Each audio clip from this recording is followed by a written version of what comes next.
अस्सलाम वालेकुम फ्रेंड्स, आप देख रहे हैं हमारा YouTube channel Al Makkah tech and business. अब दुनिया भर से हमारे तमाम व्यूवर्स को मिडनाइट मार्केट अपडेट में बहुत बहुत वार्म वेलकम। तो दोस्तों, जोल डाटा जो कल मार्केट में रिलीज़ हुआ था उसे अपना इम्पैक्ट लेके आने में, या यूँ समझ लें मार्केट के ट्रेडर्स को जोल डाटा हज़म करने में लगे तकरीबन 12 से 15 घंटे। यकीनन यहाँ पर जो मोमेंटम बन रहा है वो बड़ा ही आपको ज़बरदस्त और खुशाइन दिखाई दे रहा है, लेकिन यहाँ पर हमें कुछ चीज़ें समझने की ज़रूरत होगी नेक्स्ट डे के लिए, इसलिए कि कल है दोस्तों इनिशियल जॉबलेस क्लेम का दिन और ये इस हफ्ते का तीसरा बड़ा डाटा आने को है। और फ्राइडे का दिन भी दोस्तों यहाँ पे खाली नहीं जाने वाला, लेकिन हम फिलहाल कल की बात करेंगे। अब अच्छी बात तो ये होती है कि ये डाटा साथ साथ आते रहें और मार्केट जो है वो यहाँ पे हिलजुल का शिकार रहे। और अक्सर क्या होता है, जब डाटा आना बंद हो जाते हैं तो हमें मार्केट के अंदर यहाँ पे वोलेटिलिटी दिखाई नहीं देती। आपने देखा कि जब शटडाउन चल रहा था अमेरिका के अंदर तो मार्केटों में वोलेटिलिटी ज़ीरो हो गई थी। चलिए, अच्छी बात है। अब ये सब चीज़ें तो दोस्तों मैं आगे चल करके डिस्कस करूँगा ही कि कमोडिटीज़ और क्रिप्टो मार्केट अब कहाँ का रुख इख्तियार कर रही हैं।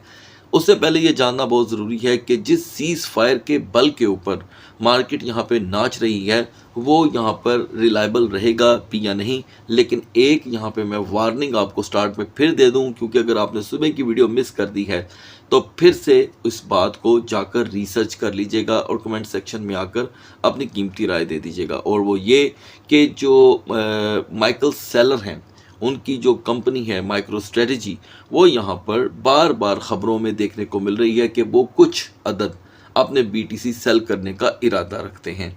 तो लिहाजा दोस्तों इस पर ज़रूर काम करते रहें। मेरा काम है आपको वक्त से पहले आगाही देना, इसलिए कि सेलर एक बहुत बड़ी तादाद बीटीसी की ऑन करते हैं, बहुत ही पुराने वक्तों की।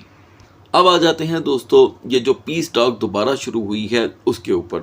आप जानते हैं कि ये जो नया मिशन शुरू होने लगा था, कल फिर पाकिस्तान की इन्वॉल्वमेंट के बाद इसे रोक दिया गया। और अब इस वक्त आज हमने देखा कि ट्रम्प की जानिब से कुछ ऐसी चीज़ें देखने को मिली कि उनका फिर से वही थ्रेटनिंग रवैया सामने आया। यानी कि उन्होंने सरेआम ही कह दिया कि अगर आप प्रपोजल पे एग्री नहीं करते तो फिर इस दफ़ा जो काम है वो पहले से ज़्यादा बढ़ के होगा। और हम अब इस सीज़ फायर का फल ये देख रहे हैं कि आज ऑयल जो था वो बहुत ही ज़्यादा गिर गया। एक टाइम पे दोस्तों $89 पर बैरल पे आ गया। ये कुल मिलाकर के $17 की कमी थी, ये अब तक की बहुत बड़ी कमी है। और ब्रेंट में भी तकरीबन $15 तक की कमी हुई। अब ये छोटी चीज़ नहीं है। अब अंदाज़ा करें कि इस दरमियान जो ऐसे कंट्री हैं जिनके पास समझ लें कि ऑयल्स की शक्ल में यहाँ पर ज़ख़ीरा नहीं पड़ा होता, उनके पास एक बेहतरीन मौका हो जाता है ऐसे वक्तों में बाइंग करने का। खैर, ये चीज़ें तो दोस्तों अब किसी किनारे पे तब लगेंगी जब 48 घंटे पूरे हो जाएंगे। 48 घंटे में से यहाँ पर अभी सिर्फ 218 घंटे गुजरे हैं, 30 घंटे बाकी हैं इस मार्केट को अपने आप को अगले मोमेंटम को ज़िंदा रखने के लिए।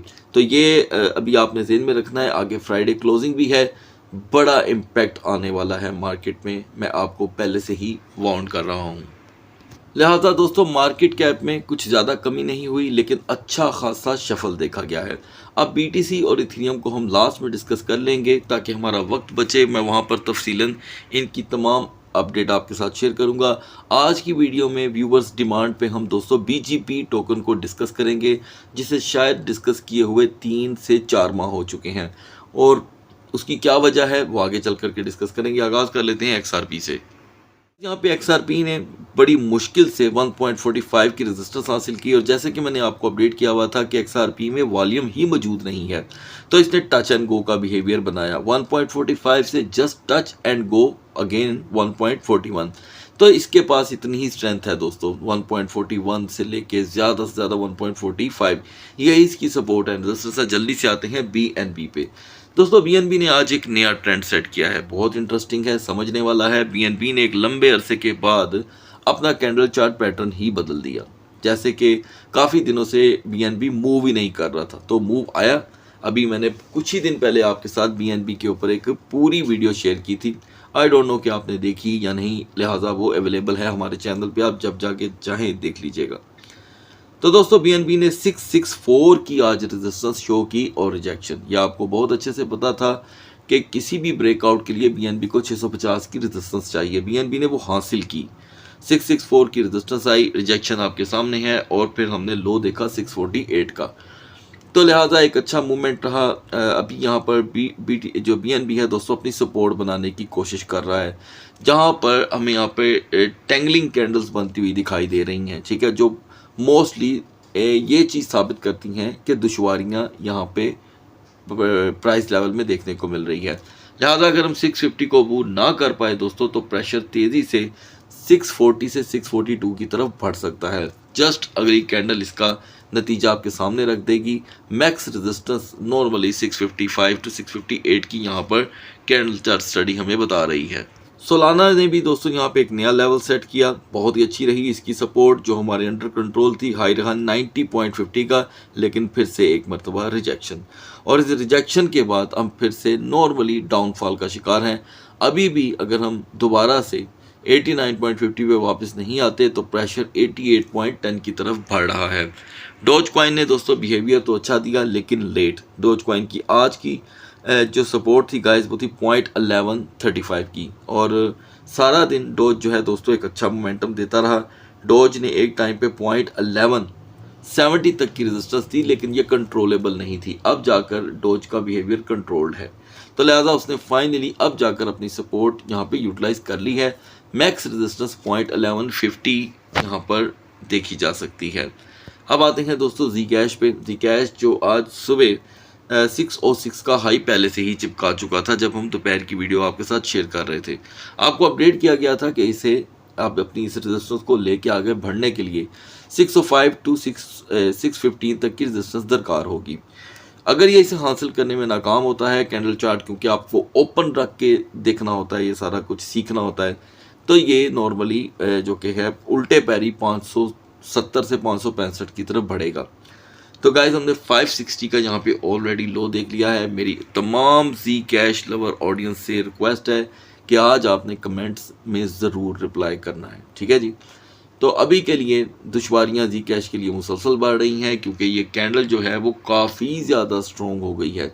सपोर्ट ना मिल पाने पे इस लेवल पे प्रेशर तेज़ी से 555 की तरफ बढ़ सकता है। चेन लिंक जो 10.20 तक दोस्तों पहुंच चुका था, उसकी यहां पर सपोर्ट 9.85 की आपके साथ डिस्कस हुई थी। अब से कुछ ही देर पहले लिंक ने 9.85 को यहां पर ट्रिगर कर लिया है, जो लाइव स्क्रीन पे आप देख सकते हैं, देखें। और अभी यहां पे चेन लिंक जो है वो वाज़िया तौर पे उन चीज़ों के दरमियान ही जूझ रहा है। मैं चाहूँगा कि अगर आप इसे रीमैच करना चाहते हैं तो बिटगेट एक्सचेंज पे जाके कर लीजिएगा, ताकि आपको तसल्ली मिल सके वेरीफाई करने की कि जो मैं आपके साथ यहाँ पे अपडेट शेयर कर रहा हूँ वो, क्योंकि मैंने कल भी बताया था कि कोई भी एक्सचेंज अब आपस में एक जैसी मेल मिलाप नहीं रखती। तो अभी यहाँ पे दोस्तों हम देख रहे हैं कि लिंक को दुश्वारियों का सामना है। ये 10.15 से 10.20 की रेजिस्टेंस हासिल नहीं कर पा रहा। डाउन साइड पे इस कैंडल का प्रेशर बहुत ज़्यादा लग रहा है। अभी भी अगर ये रेजिस्टेंस वापस नहीं आती तो 9.75 से 9.80 की तरफ ये प्रेशर मज़ीद बढ़ सकता है। इस दरमियान एवेक्स भी दोस्तों सिमिलर अपना बिहेवियर दे रहा है। 9.90 इसकी रेजिस्टेंस थी, जो सेपरेट वीडियो में मैंने आपके साथ शेयर की थी, और अब तेज़ी से हम जो मिनिमम लो देख करके आए हैं 9.52 का है। आप इस शेडो को बिल्कुल स्टडी कर सकते हैं। लॉन्ग और शॉर्ट स्क्वीज़ यहाँ पे देखने को मिलता रहेगा। कल का दिन, परसों का दिन, दोनों दिन बड़े ही अहम हैं। एनीवे यहाँ पर इसकी टेम्पररी सपोर्ट 9.50 की रहेगी, जो इसमें कोई ख़ास पावर शो नहीं कर रही। ताओ कॉइन की दोस्तों आज की सपोर्ट जो थी वो 290 की थी। अगर हम 305 और 309 से रिजेक्ट होते तो दोस्तों हम हुए, पूरी तरह हुए, और हमने 295 293 तक का लो देखा। हाई रहा 323 का, और अब यहाँ पर एक बेरिश कैंडल मौजूद है।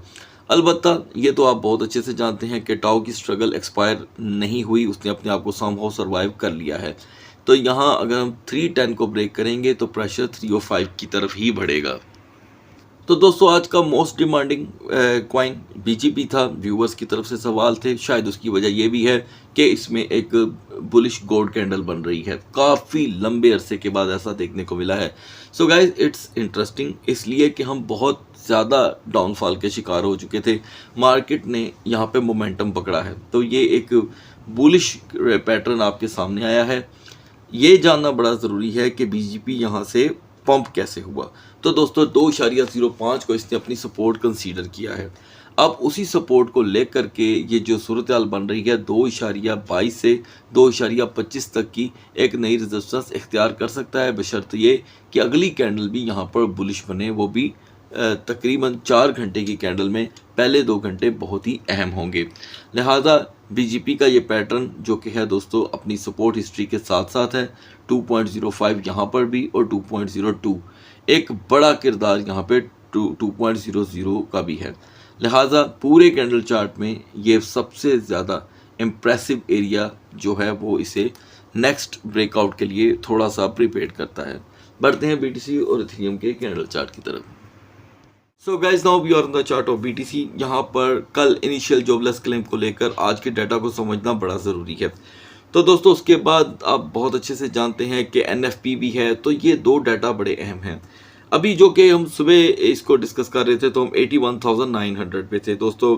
आज बीटीसी ने एक नया हाई सेट किया 82,849 का और हम वहाँ से रिजेक्ट हो चुके हैं और रिजेक्शन के बाद हमने तकरीबन 81,000 तक का लो देखा।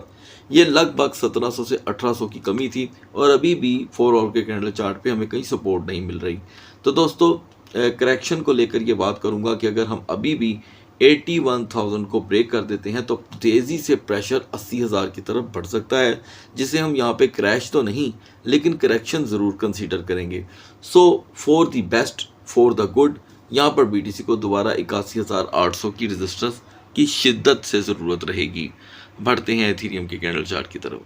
इथेरियम दोस्तों मौजूदा मार्केट में वो चीज़ यहाँ पर गेन नहीं कर पा रहा जिससे ये पहचाना जाता है। फिर भी इथेरियम ने 2423 से रिजेक्शन ली और लो हमने देखा 2337 का। ये लगभग $86 का क्रैश था। अब ये क्रैश है क्योंकि करेक्शन और क्रैश वाज़ेह तौर पे पता चल जाते हैं।